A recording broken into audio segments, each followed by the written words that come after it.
kusaidia kwa sababu SACCOs you mobilize the saving.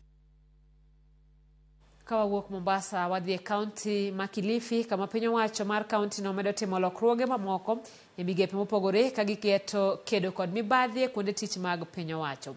Jachung' mar jagoro maduong' e kaonti no Martin Mwaro olando lokruoge mosetim kama idwaro mondo gol apisa mar procurement Matano Riziki mondo ket Evelyn Kache e nafasno.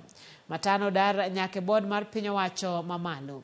Kamano bende jotich makwan gi romo 900 ma osebedo ka chandore ne weche tich biro ng'eyo kar chung'gi bang' jotend migepego twak e wi ndikogi e tich.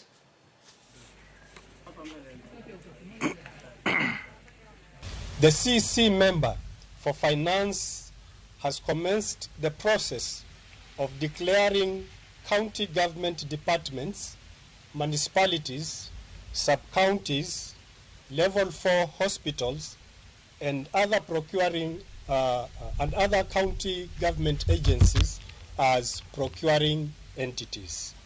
The County Executive Committee will deploy finance officers to each department declared as a procuring entity to enhance service delivery.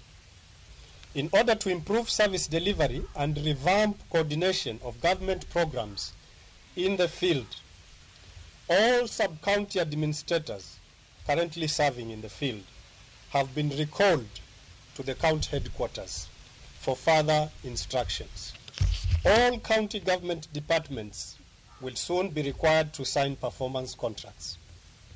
This will allow measurement of performance for both the departments and individual officers.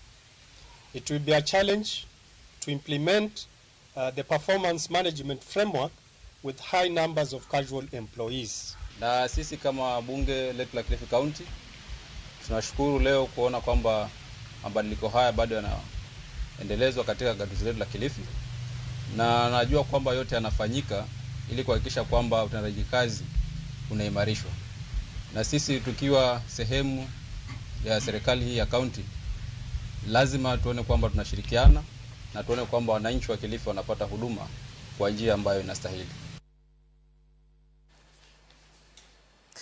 Jodak manasewa e kar chung'od bura ma